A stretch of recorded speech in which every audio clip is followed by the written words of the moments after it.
Assalamualaikum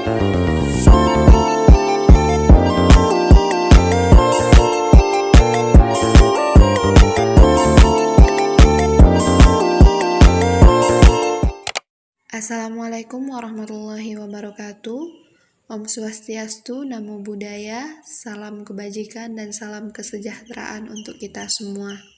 Baiklah, kali ini kita akan membahas tentang filsafat Islam sebagai sunnah Nabi dalam berpikir perspektif Musa Asy'ari. Filsafat Islam sebenarnya nggak bisa lepas dari pengaruh-pengaruh pikiran dari Yunani. Tapi menurutku, nggak benar juga bilang kalau filsafat Islam ini sama aja kayak filsafat Yunani. Setiap aliran pasti punya keunikannya sendiri kan. Tapi seiring waktu, filsafat di dunia Islam ini jadi topik debat yang kompleks banget. Dari Yunani, filsafat ini diterima dan diadaptasi sama umat Islam. Tapi juga ada yang nolak dan bikin kontroversi.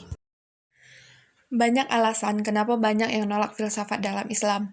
Salah satunya, banyak yang khawatir kalau filsafat ini bisa ganggu ajaran Islam dan bawa umat Islam ke arah yang salah. Contohnya kayak Ibnu Taimiyah. Beliau keras nolak filsafat Yunani karena menurutnya nggak sesuai sama Islam dan nggak boleh dicampur aduk. Ada juga ulama lain yang nolak karena mereka pikir filsafat ini terlalu jauh dari ilmu pengetahuan dan logika yang harus dipegang sama umat Islam. Filsafat Islam itu sebenarnya gabungan dari kata filsafat dan Islam. Secara etimologi, filsafat dari bahasa Yunani, philo yang artinya cinta, dan sophia yang artinya kebijaksanaan. Jadi, filsafat bisa dibilang sebagai berpikir yang radikal dan bebas. Bebas dalam artian di sini itu kita bisa mikirin apa aja tanpa ada batasan, karena pikiran itu berada di otak. Kebebasan berpikir berbeda dengan kebebasan dalam tindakan, karena berpikir ini adalah kodrat seorang individu, jadi nggak bisa kita paksa-paksa untuk diatur. Filsafat Islam mulai berkembang di masa kekhalifahan Abbasiyah, di mana tokoh-tokoh kayak Al-Kindi, Al-Farabi, Ibnu Sina, dan Al-Ghazali muncul. Mereka berusaha menghubungkan ajaran Islam dengan filsafat Yunani. Cara mereka masukin pemikiran Yunani ke dalam Islam itu bermacam-macam. Yang pertama, kalau pemikirannya sejalan sama Islam, ditambahin.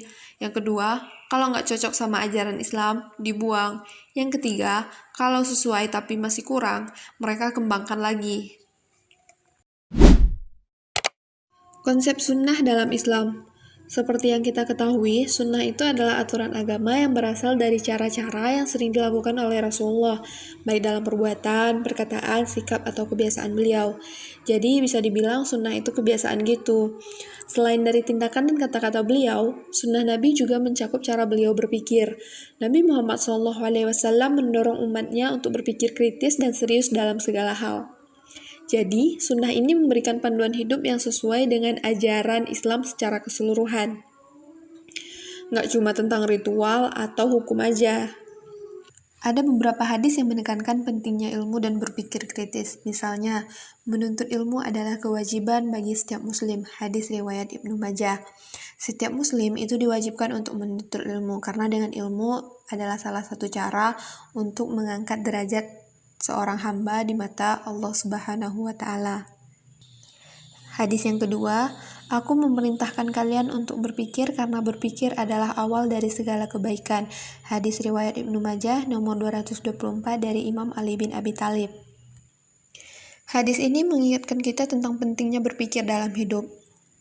Jadi, maksudnya adalah dengan berpikir yang cerdas dan dalam, kita bisa mulai segala hal yang baik dalam hidup kita. Ini nggak cuma soal mikirin hal-hal yang berat aja, tapi juga mikirin apa yang kita lakukan, kenapa kita lakukan, dan bagaimana cara kita menjalani hidup. Dengan berpikir, kita bisa lebih paham tentang agama kita, bisa mengambil keputusan yang lebih baik, dan bisa mencari solusi buat masalah yang kita hadapi. Intinya, hadis ini ngajakin kita buat aktif berpikir dan merenungkan segala hal, karena dengan berpikir, kita bisa buka jalan menuju kebaikan dan pemahaman yang lebih dalam tentang kehidupan dan agama kita. Profesor Dr. Haji Musa Asy'ari lahir di Pekalongan 31 Desember 1951. Beliau merupakan seorang filsuf, cendekiawan, budayawan, dan pengusaha di Indonesia. Pendidikan dasarnya ditempuh di Sekolah Rakyat Ambu Kembang, Pekalongan pada tahun 1963. Dia juga mengenyam pendidikan di Pondok Pesantren Tremas Pacitan, Jawa Timur selama 6 tahun. Beliau melanjutkan pendidikannya di IAIN Sunan Kalijaga, Yogyakarta, jurusan filsafat, dan meraih gelar sarjana pada tahun 1977. Beliau memiliki pengalaman akademik yang sangat luas, termasuk berguru kepada Profesor Dr. Fazlur Rahman di University of Chicago dan University of Iowa sebagai mahasiswa tamu. Pada tahun 1945, beliau menyelesaikan program doktornya di IAIN Sunan Kalijaga dan kemudian menjabat sebagai rektor ke-10 di UIN Sunan Kalijaga dari tahun 2010 hingga 2014. Beliau juga aktif sebagai pengajar di beberapa perguruan tinggi di Yogyakarta, mengajar mata kuliah seperti filsafat ilmu, isu-isu global, agama budaya dan sains, serta ekonomi bisnis.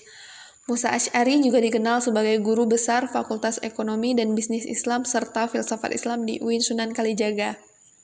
Sebagai seorang akademisi, beliau telah menerbitkan berbagai macam buku. Salah satunya yaitu Filsafat Islam sebagai Sunnah Nabi dalam Berpikir. Dikotomi dalam pemikiran Islam. Dalam pemikiran Islam, dikotomi ilmu pengetahuan itu merujuk pada pemisahan antara ilmu agama dan ilmu umum. Ini bisa membuat ilmu agama terpisah dari perkembangan zaman, sehingga ilmu pengetahuan dan nilai-nilai agama itu terpisah. Ada dua aliran besar dalam pemikiran Islam yang cukup berpengaruh. Yang pertama yaitu rasionalisme. Aliran ini itu lebih mengandalkan akal dan logika untuk memahami agama dan dunia. Yang kedua, tradisionalisme. Berbeda dengan rasionalisme, aliran ini itu lebih menitik beratkan pada teks suci dan tradisi dalam menafsirkan ajaran agama. Nah, kedua aliran ini itu berpengaruh dalam membentuk pandangan dalam dunia Islam dengan pendekatan yang berbeda dalam memahami agama dan realitasnya. Nah, di sini kita akan membahas tentang pemikiran Musa Asy'ari mengenai filsafat Islam sebagai sunnah Nabi dalam berpikir. Menurut Musa Asy'ari, filsafat Islam itu sebenarnya nggak cuma ngomongin Islam aja, tapi lebih ke kayak cara berpikir yang sesuai sama nilai-nilai Islam itu sendiri. Jadi, buat dia, Islam itu tuh bukan cuma topik obrolan, tapi jadi dasar dari semua pemikiran dan ide-ide filosofis yang kita punya. Musa Asy'ari juga ngebut banget loh bahwa filsafat Islam seharusnya berasal dari Al-Quran dan hadis. Nah, ini kan wahyu langsung dari Allah yang menjadi landasan utama buat nentuin apa yang benar dan yang bermakna dalam hidup. Jadi, menurut dia, kita nggak perlu deh terlalu bergantung sama alat-alat atau konsep dari filsafat Yunani atau yang lainnya. Pendekatannya simpel aja sih, dia pengen kita manfaatin kekayaan dan kedalaman dari sumber-sumber Islam ini sebagai dasar yang kuat buat membangun pemikiran filosofis. Ini bukan cuma buat pastiin keautentikan filsafat Islam, tapi juga biar pemikiran kita tetap relevan sama nilai-nilai dan ajaran Islam yang kita anut. Jadi, menurut Musa Asy'ari, filsafat Islam itu lebih dari sekedar pandangan filsafat biasa. Ini lebih ke sebuah cara pandang yang unik dan otentik dalam tradisi intelektual Islam kita. Menurut Musa Asy'ari, kalau kita bicara tentang etika dalam Islam, itu seharusnya didasarkan pada prinsip-prinsip yang masuk akal dan bisa dijelaskan dengan logika yang kita pahami. Jadi, setiap aturan atau nilai etika harus bisa dipertanggungjawabkan dengan alasan yang bisa kita terima. Tapi yang penting juga, etika ini harus tetap berdasarkan pada nilai-nilai yang ada dalam Al-Quran dan hadis. Jadi, Al-Quran dan hadis ini dianggap sebagai sumber utama kebenaran dalam Islam, yang jadi dasar dari semua aturan dan nilai etika yang kita pegang. Jadi, intinya Musa Asy'ari ini menekankan pentingnya menjaga keseimbangan antara logika rasional dengan nilai-nilai spiritual dan wahyu yang kita dapatkan dari ajaran Islam. Oke, jadi kesimpulannya begini teman-teman. Menurut Musa Asy'ari, dalam berpikir tentang filsafat Islam itu sebenarnya mirip kayak cara berpikir Nabi Muhammad SAW.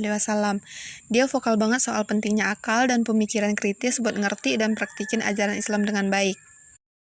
Nah, dia bilang kalau gabungin akal sama wahyu itu penting banget buat ngatasi perbedaan dalam pemikiran Islam dan juga buat ngehadepin tantangan-tantangan modern gitu. Pendekatan ini nggak cuma nambahin nilai tradisi intelektual Islam aja, tapi juga bermanfaat banget buat diterapin dalam kehidupan sehari-hari, khususnya di bidang pendidikan dan etika. Jadi, dengan cara ini, umat Islam itu bisa tetap menghargai nilai-nilai tradisional mereka sambil juga bisa nanggepin permasalahan zaman sekarang dengan cara yang bijak dan sesuai dengan ajaran Islam. Oke, segitu aja pemaparannya kali ini. Semoga teman-teman paham.